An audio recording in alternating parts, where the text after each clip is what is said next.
चलो आग जला लेते हैं, मैं भी अपना हाथ इसके अंदर डाल देता हूं, तू भी अपना हाथ इसके अंदर डाल दे। मैंने इस आग को खुदा नहीं तस्लीम किया, तुमने किया।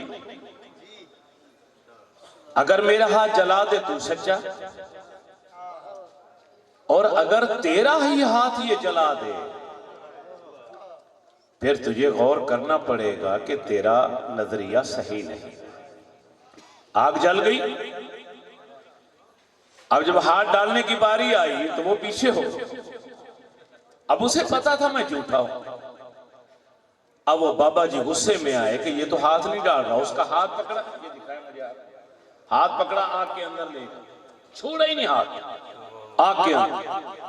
काफी देर तक आग के अंदर रहने के बाद जब हाथ बाहर निकाला, ना इसका जला ना उसका जला। अब वो आतिश परस्त खुश हो गया, लुटियां डाले, खुशियां मनाए कि मेरी इज्जत रह गई। बाबा जी की आंखों में आंसू आ, या अल्लाह, यही तो घड़ी थी हक और सच के बताने, तमीज करने, फर्क करने। तूने आज मुझे इज्जत दे देता तो दीन इस्लाम की सच्चाई मालूम हो जाए। फौरन कान में आवाज आई, मैं उसका हाथ कैसे जलाता, क्योंकि उसका हाथ तो तेरे हाथ में।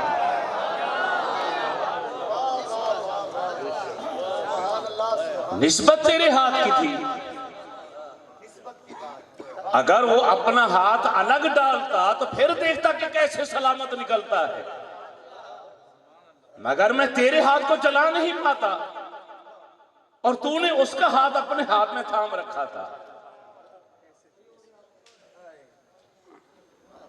मौलाना रूम रहमतुल्लाह ताला अलैह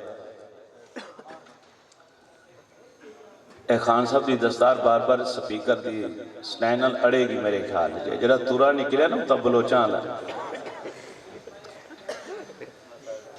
मौलाना रूम रहमतुल्लाह ताला वो फरमाते हैं कि एक चूंटी के मन में आया कि मैं बैतुल्लाह की जियारत करूं। चूंटी है अलीपुर की मिसाल है, लाहौर की है, मुल्तान की है। दिल में ख्वाहिश पैदा हो, ये बच्चा मदीने का मुसाफिर बनने वाला है, ये मदीने के मुसाफिर बनने वाले। वो भी हकीर सी चूंटी जानवर।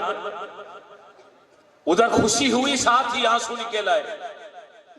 मेरा वजूद हकीर है, नातमा है, लंबा सफर है, मैं तो पहुंच नहीं पाऊंगी, किसी के पांव के नीचे आके मुझे कुचल दिया जाएगा। आंसू बहा रहे, रो रही थी। आशिक के नसीब में रोना लिखा हो। आशिक दा कम रोना धोना,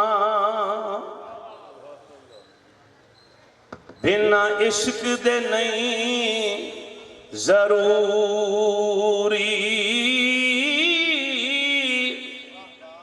चाहे दिल रोवे चाहे अखियां रोवें,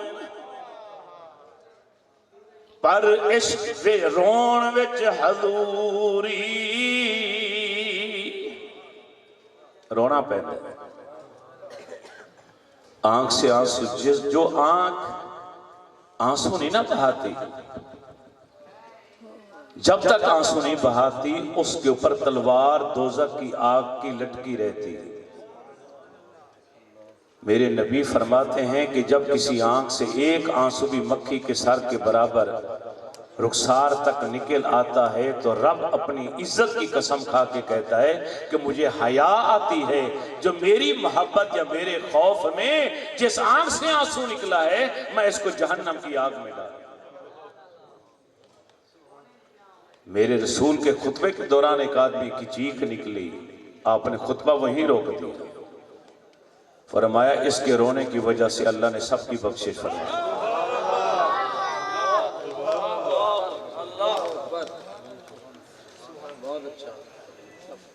ये रोना हर एक को नसीब नहीं होता।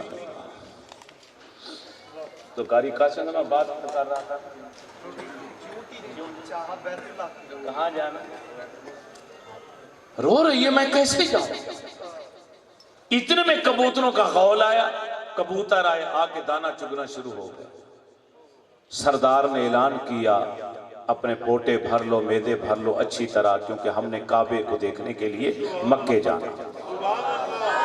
अब ज्योति के मन में यह ख्याल आया कि इनका वजूद मुझसे ज्यादा है, ये प्रवास कर सकते हैं, उड़ने के लिए अल्लाह ने पर्दे दिए, ये तो जा सकते, मैं नहीं जा सकती, तो क्यों ना मैं किसी कबूतर के पंजे के साथ चिमट जाऊं, जहां ये पहुंचेगा मुझे भी पहुंचा देगा। अब वो एक कबूतर के पंजे के साथ आके चिमट गई, कबूतरों ने उड़ना शुरू कर दिया, मक्का आ गया। सरदार ने ऐलान किया, वो देखो अल्लाह का घर आ गया। उसने कबूतर का पंजा छोड़ा और सेने काबा के अंदर बैतुल्लाह के सामने पहुंच गई। तो मौलाना रूम अलैहि रहमा फरमाते,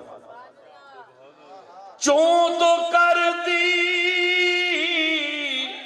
ज़ाते मुर्शिद रा कबूल, हम खुदा आमद ज़े ज़ातश हम रसूल।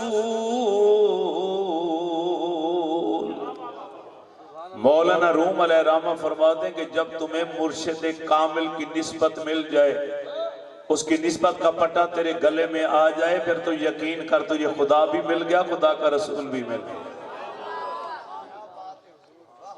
तो ये निस्बत हमारा मौजू था जिसके ऊपर हमने गुफ्तगू की वहां पर,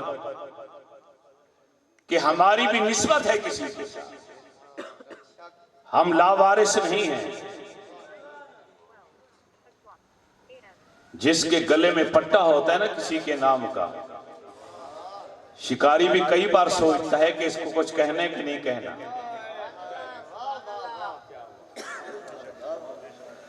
हमारे गले में तो पट्टा बहुत बड़ा, बहुत बड़ा। उस करीम आका अलैहिस्सलाम की निस्बत हमें नसीब हो चुकी है कि जो मेराज की रात जब आसमानों पर गए तो रब्बुल आलमीन ने फरमाया, महबूब आज एक बात बता, क्या तू मुझसे नाराज तो नहीं? या रब, मैं कैसे तुझसे नाराज हो सकता? फरमाया, इसलिए कि मैंने तुझे बनाया सबसे पहले था, भेजा सबसे आखिर में है। इस बात पर कि तखलीक अव्वल तू है, मेरी तखलीकात का अजीम शाहकार हैं आप। सबसे पहले मैंने आपके नूर को तखलीक किया, मगर भेजा सबके आखिर में, भेजा सबके आखिर में, इतना इंतजार कराया। क्या इस बात पर तू नाराज तो नहीं? सरकार सर झुका के अर्ज करते, मौला मैं राज़ी हूं। फरमाया, अच्छा आपकी उम्मत तो नाराज नहीं होगी कि महबूब का उम्मती रब ने बनाया और भेजा सबके आखिर में? या अल्लाह मेरी उम्मत भी नाराज नहीं। तीसरा सवाल आया, महबूब अब जरा मुझसे पूछ, मैंने तुझे तेरी उम्मत को सबसे आखिर में क्यों भेजा? मुझसे पूछ, सवाल कर। सैयद आमना के लाल अर्ज करते, मौला फिर तू ही बता दे कि अपने महबूब को आखिर में भेजा, महबूब की इस उम्मत को भी आखिर में भेजा, क्यों? फरमाया, इसलिए कि मेरी मोहब्बत का तकाजा था कि दूसरे अंबिया आए, उनकी उम्मतें आए, उनका किरदार इनके सामने आ जाए, उनके आमाल सामने आए, उनकी गिरफ्त हो, उन पर अजाब आए, सारी बातें इस उम्मत को मालूम हो और इस उम्मत के जो ऐब हैं वो किसी और पर जाहिर ना हो।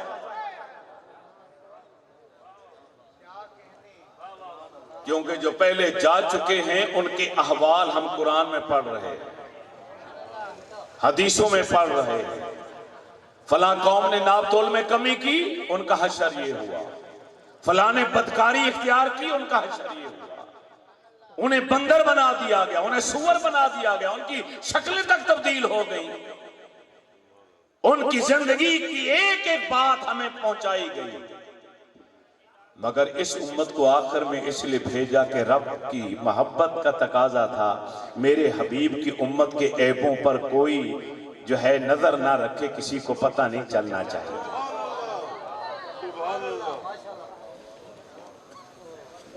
मैं सोच में डूब गया, ऐ खालिक के कायनात, तूने आलम दुनिया के अंदर किसी एक उम्मत से पहले नहीं भेजा कि बाद वाली उम्मत आएगी तो उस पर इस उम्मत के ऐब जाहिर हो जाएंगे, क्योंकि तू नहीं चाहता मेरे हबीब का उम्मती रुसवा और जलील हो जाए। तो कल कयामत वाले दिन तो सारे नबी खड़े होंगे, सारी उम्मतें खड़ी होंगी। उन उम्मतों के सामने जब इस उम्मत का हिसाब होगा तो क्या ये रुसवा नहीं होगी? उस दिन क्या बनेगा? हशर का मैदान है, कयामत का दिन है। वहां तो 1,23,999 अंबिया रसूल मुरसल खड़े, उनकी उम्मतें खड़ी हैं। उन सब के सामने इस उम्मत का हिसाब होगा तो फिर क्या होगा? करीम आका अलैहिस्सलाम की एक प्यारी हदीस है, फरमाया मेरे पास एक दिन फरिश्ता आया अल्लाह का पैगाम लेकर कि या रसूलल्लाह, अल्लाह फरमाता है 2 चीजें मैं दे रहा हूं, इनमें से एक रख लो, एक वापस कर।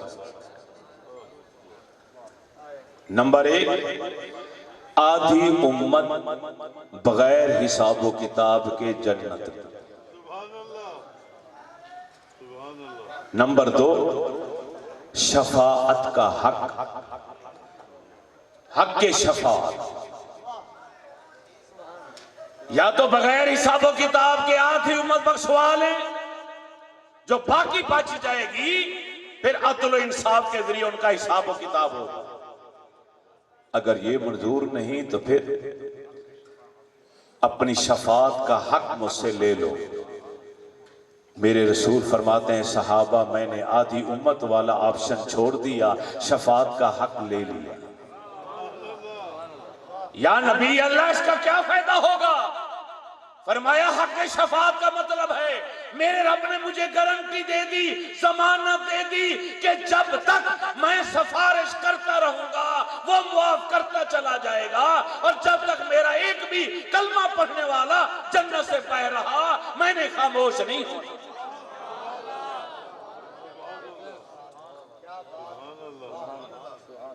जिस प्यारे रसूल की निस्बत हमें मिली हो, जिस प्यारे रसूल की इस कदर रहमत हमें मिली हो, फिर हमें चाहिए कि हम उस प्यारे रसूल की सूरत के साथ साथ सीरत के साथ भी प्यार करें। हमने निस्बत को भी बयान कर दिया, रहमत को भी बयान कर दिया। आज हमने इस महफिल मिलाद के सदके बताना है, एक नुक्ता बताना है जो आपने अपने दामन में समेट कर लेकर जाना है, क्योंकि ये बाकी ये जो कलाम पढ़े गए, दौड़े पढ़े गए, ये आपको कुछ याद नहीं रहने, ये खाली चस्का था, आपने ले लिया। मैं भी समा का कायल हूं, ये नहीं कि मैं इसके खिलाफ, लेकिन शायद आपने इसकी तारीख नहीं पढ़ी। पहले जमाने में जो महफिल समा होती थी, वो समा का मतलब था सारे बावुजू होकर सुनने वाले बैठते थे, पढ़ने वाले बावुजू होते थे, और वहां पर सरकार की सिर्फ नातें पढ़ी जाती थी, उसका नाम महफिल समा था। ये बाद में जो यार अहबाब आए, उन्होंने इसके अंदर हल्का हल्का म्यूजिक भी डालना शुरू कर दिया। शुरू में नहीं था, शुरू में नहीं था। हाँ, दलील मिलती है कि नबी अलैहिस्सलाम हिजरत करके आए तो बच्चियों ने तब बजाई। मैंने कहा हाँ बजाई, मैं मानता हूं, फतवा नहीं लगा। लेकिन अगर ये दफ बजाना हमारे दीन में बतौर हुज्जत होता तो मेरे नबी की अहल बैत में से भी कोई दोबारा ये बजवाता, मेरे नबी के नवासों में से भी कोई ये काम करता, मेरे नबी के सहाबा में से भी कोई ये काम करता। ये तो उस लम्हे के लिए, वक्त के लिए मखसूस बच्चियां अचानक लेकर आ गई, आके गीत गा लिया, सरकार की नात पढ़ दी, सरकार ने मोहब्बत के इजहार के तौर पे उन्हें कुछ न कहा। लेकिन अगर ये दीन का हिस्सा होता तो फिर सहाबा, अहल बैत अतहार, मेरे नबी की आल के सारे आइम्मा किराम सारे ये काम करते चले जाते। हजरत ख्वाजा निजामुद्दीन औलिया महबूब इलाही रहमतुल्लाह ताला अलैह महफिल समा करते थे, कोई म्यूजिक नहीं, वहां पे सिर्फ नाते पढ़ी जाती थी और नात खानी के अंदर लोग बावजू होते थे, सुनने वाले भी पढ़ने वाले भी, उन्हें पता भी होता था क्या पढ़ रहे हैं। लोग हाल बेहाल फाइट तारी हो जाता, कैफियत तारी हो जाती। एक दिन अब शहर से बाहर एक अपने साथियों को लेकर गए, वहां खैमा लगाया और टेंट खैमा लगा के, गर्मियों का मौसम था, उसके नीचे महफिल शुरू कर दी। ख्वाजा निजामुद्दीन औलिया रहमतुल्लाह ताला अलैह, तो उस दौर में सरकारी ओहदा था हकीम निजामुद्दीन सनामी रहमतुल्लाह ताला अलैह के बाद, जो खुद बहुत बड़े आलिम थे और सख्त थे शरीयत के ऊपर, और सूफी बुजुर्ग थे, शरीयत के पाबंद। उन्हें मुहतसिब आला का ओहदा मिला था। उनको आर्डर था कि अगर कहीं कोई काम नामुनासिब नजर आता है जाके उसे रोक दो। आपको पता चला शहर से बाहर ख्वाजा निजामुद्दीन औलिया महफिल से जाके बैठे, साथियों को साथ लिया, सरकारी करिंदों को वहीं पहुंच गए रुकवाने के लिए। अब जब वहां पहुंचे तो देखा नातें हो रही हैं, कुछ देर बैठे सुना, लेकिन जब लोगों पर वाइद तारी हुआ, कैफियत तारी हुई, अरे लोग करीब था कि कहीं ये अपने करेपान ना फाड़ डाले। जब वो कैफियत आने लगी और फौरन उठे, साथियों को हुक्म दिया, अरे ये जो शामियाना तंबू लगा हुआ है इसकी सारी रस्सियां काट दो ताकि इनके ऊपर ये शामियाना गिर जाए। नीचे बैठे महबूब इलाही, जब सारे रस्से काट दिए गए तो पैरों के नीचे से जमीन निकल गई कि शामियाना उसी जगह खड़ा है, रस्से काट दिए गए मगर वो गिरने का नाम नहीं लेते। रस्से काट दिए गए, भाई रस्से कट जाने के बाद ये क्यों नहीं गिर रहा? इसको भी तो किसी के नाम के साथ निस्बत हो गई है ना, ये भी तो किसी ने लगवाया है।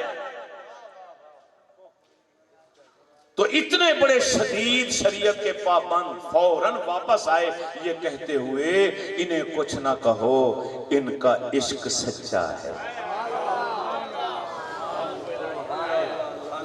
वापस आ,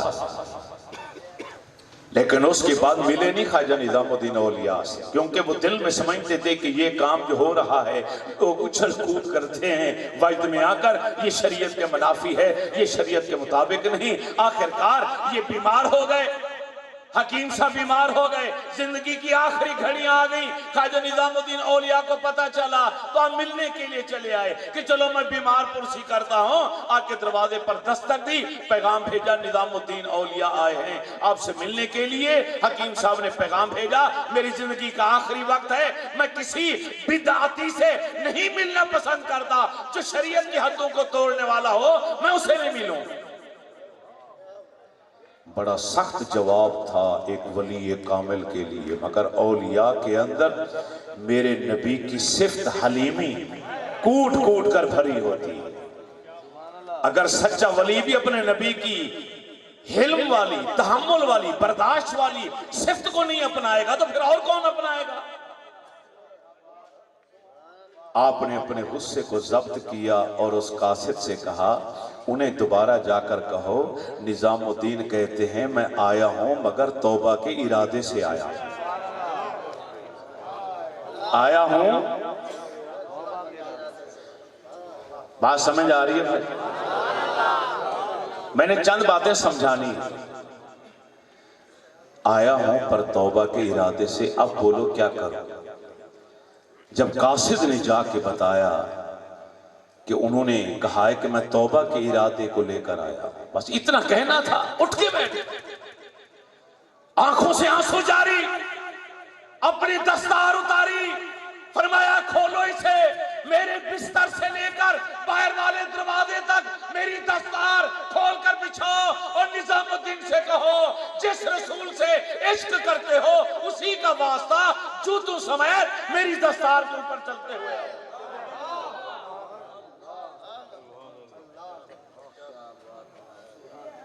या वक्त था कि मैं किसी बिदअती से मिलना नहीं चाहता। या क्या प्यारा जवाब आया। ये लाइटें लगा ले, कनातें लगा ली, 10-20 देगे पका ली, नाते पढ़वा ली, नमाजें पढ़ ली, कुरान पढ़ लिया, हज कर लिया, उम्रा कर ली, मगर सवाल पैदा होता है कि ये सब नेकी के काम है, अच्छाई के काम है, अच्छे काम है, बहुत अच्छे काम है, लेकिन क्या गारंटी है कि इन कामों की वजह से हमारी बख्शिश हो जाएगी? ये नुक्ता समझाना है आपको। अगर आप समझ जाएंगे तो सुभान अल्लाह, नहीं समझेंगे तो मैं तबलीग का फरीदा अंजाम देके निकल जाऊंगा। क्योंकि मैंने वक्त को बचाने के लिए ना खुतबा पढ़ा ना इधर उधर गया, मैंने कहा जरा वक्त बचाऊं, सीधी सादी गुफ्तगू ही शुरू कर दी। कारी कादिर साहब बड़े तवज्जो से सुन रहे थे कि ये कैदम मौलवी है, ना खुतबा पढ़ा ना बात की, बस शुरू ही हो गया। ये बहुत प्यार करने वाली शख्सियत है हमारी कारी कासिम साहब, माशाअल्लाह। 2002 भाई दुनिया आलम दुनिया में है, हम हैं कि नहीं? मौत पर हक है, जाना है, तो क्या नमाजें पढ़ने वाला बख्शा जाएगा? रोजे रखने वाला बख्शा जाएगा? सदका खैरात देने वाला बख्शा जाएगा? हाँ, उम्मीद रखी जा सकती, अल्लाह की रहमत से उम्मीद रखी जा सकती, लेकिन गारंटी नहीं, जमानत नहीं। आज मैं 5-6 काम दीन का खुलासा निचोड़ के तौर पर आपके सामने रखता हूं, जिनके अंदर मेरे रसूल ने जमानत दी है, गारंटी दी है, अगर ये करोगे तो तुम्हारा खात्मा ईमान पर होगा और तुम जहन्नम की आग से बच जाओगे और जन्नत के वारिस बन जाओगे। नंबर 1, अब तवज्जो करनी है, ये 5-6 चीजें पॉइंट मैंने बताने हैं आपको। पहला, नजर की हिफाजत, निगाह की हिफाजत। ये निगाह की बद परहेजी मामूली गुनाह नहीं है दोस्तों, बहुत बड़ा गुनाह है, बहुत बड़ा गुनाह है, बहुत बड़ा गुनाह। किसी को मोहब्बत की नजर से देखना, दिल में शहावत लेकर, उसकी गैरत गवारा नहीं करती। इसको पैदा मैंने किया, इसके सीने में दिल मैंने रखा, मोहब्बत तो मेरी होनी चाहिए थी, मगर आज मेरे दिए हुए दिल के अंदर मेरे अलावा किसी और को लेकर फिर रहा है, मैं रब कैसे गवारा कर सकता? मोहब्बत में गैरत है, अल्लाह से बढ़कर तो गैरतमंदी कोई नहीं। ख्वाजा हसन बसरी रहमतुल्लाह ताला अलैह फरमाते हैं, मुझे तौहीद का मतलब तो धोबी और धोबे ने बताया, मैं तो जानता ही नहीं था। मेरे पड़ोस में धोबी और धोबे रहते थे, मियां बीवी, कपड़े धोने का काम था उनका। एक दिन रात को मैं छत के ऊपर सोया हुआ था, गर्मी का मौसम, उनकी लड़ाई हो गई। मैं उठकर बैठ गया तो मेरे कानों में आवाज आई कि धोबिन धोबी से कह रही थी कि मैंने तेरे घर के अंदर कोई सुख का सांस नहीं लिया, तेरे साथ कपड़े धुलाए, काम किया, मेहनत की, रूखी सूखी खाई, फटे पुराने कपड़े पहने, सब कुछ गवारा किया और कर भी सकती हूं, लेकिन आज मुझे पता चला कि तुम मेरे अलावा किसी और पर भी नजर रखता है, अब ये मैं बर्दाश्त नहीं कर सकता। ख्वाजा हसन बसरी रहमतुल्लाह ताला अलैह फरमाते मेरे पैरों के नीचे से जमीन निकल गई।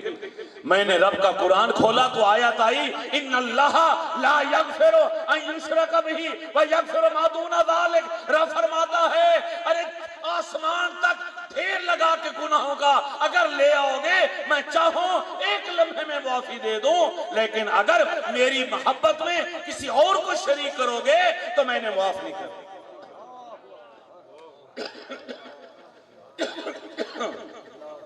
मैंने माफ नहीं किया। तो निगाह की हिफाजत करनी। मन तारा कहा मखाफती अबदल तुहु ईमाना यजिदु हलावतहु फी कल्बिही। हदीस है, फरमाया जो अल्लाह से डर कर अपनी निगाह की हिफाजत करे, उस जगह पर अपनी नजर ना डाले जहां रब पसंद नहीं करता, तो इस अमल के बदले में अल्लाह फरमाता है मैं उसको ऐसा ईमान अता करूंगा जिसकी हलावत और मिठास वो अपने दिल में मरते दम तक महसूस करता रहे।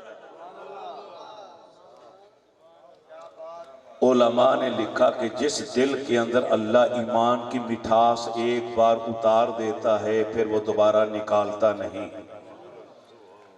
तो ये गारंटी है कि उसकी जिंदगी के आखिरी लम्हे तक उसके दिल में ईमान की मिठास रहेगी। तो ये पहला अमल है निगाह की हिफाजत। हर औरत जो जा रही है वो किसी की माँ है, किसी की बीवी है, किसी की बेटी है, किसी की बहन है, तुम उसके ऊपर बुरी नजर अगर डालोगे तो सोच लो तुम्हारी माँ भी बाहर निकलेगी, तुम्हारी बेटी भी निकलेगी, बहन भी निकलेगी, फिर उसका क्या हशर हो। दूसरा आसान तरीन नुस्खा मिसवाक करना। कितना आसान अमल है, गारंटी है ईमान की मौत की। मेरे रसूल रहमत फरमाते हैं कि अगर मेरी उम्मत पर मशक्कत का खौफ ना होता तो मैं इन पर फर्ज कर देता कि जब तक मिसवाक नहीं करोगे तुम नमाज ही नहीं पढ़ सकते।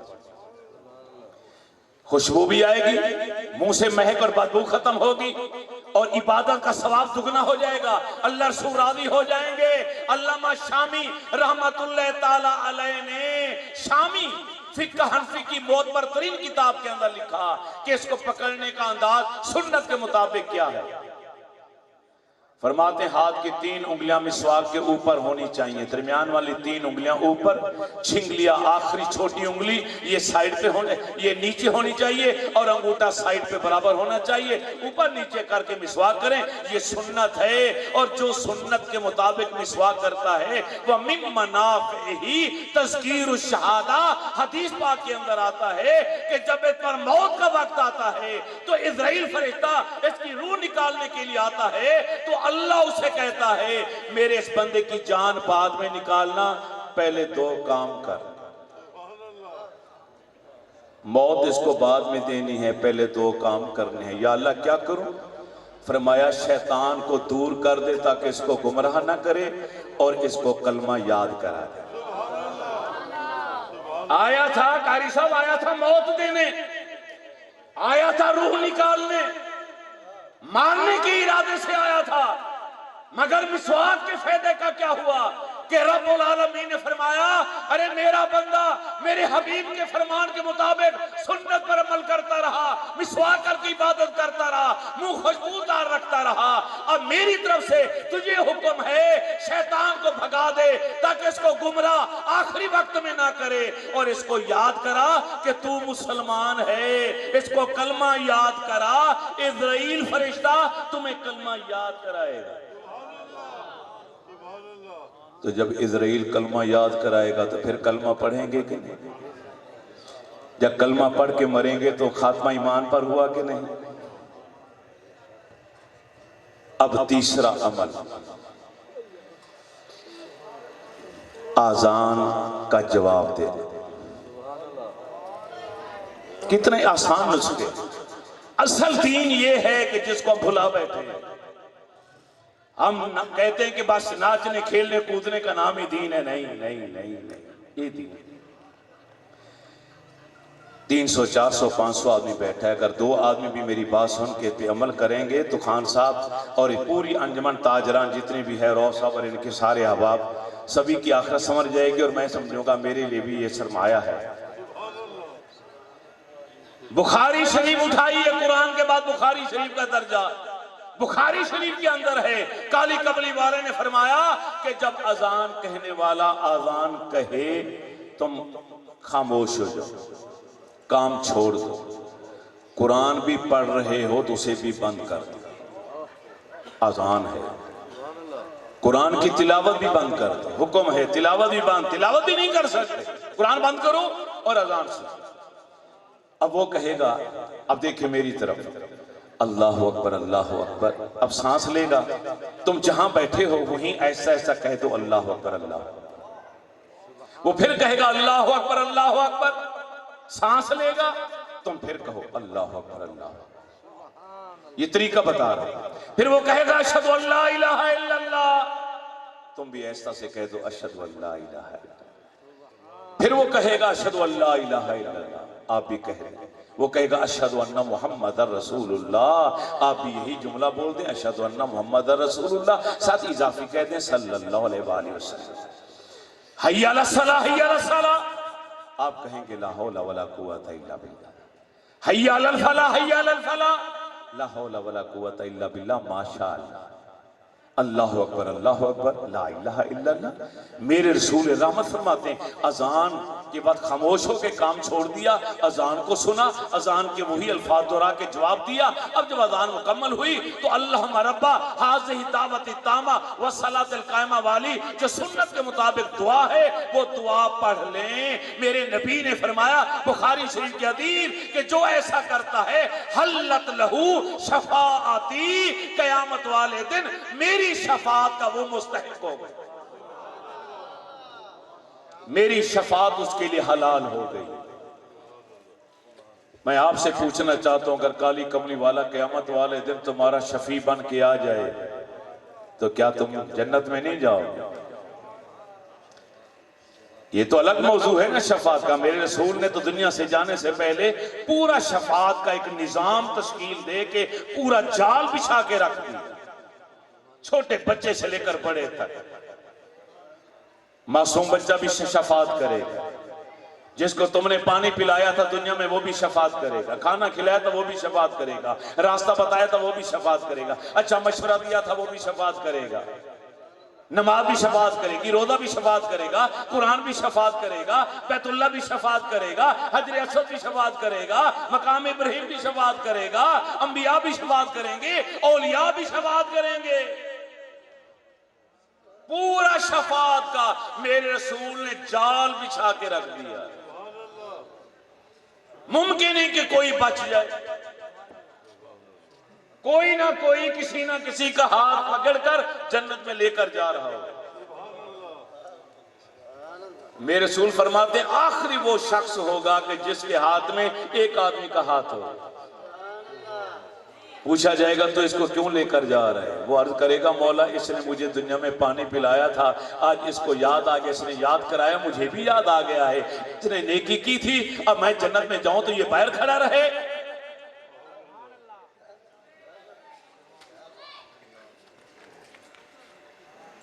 यदखुलुल जन्नत मिन उम्मती सबऊना अल्फा। हजरत अनस रज़ियल्लाहु ताला अन्हु फरमाते हैं कि नबी अलैहिस्सलाम ने इरशाद फरमाया मेरी उम्मत के 70,000 अफराद बगैर हिसाबो किताब के जन्नत में वो भी चले जाएंगे।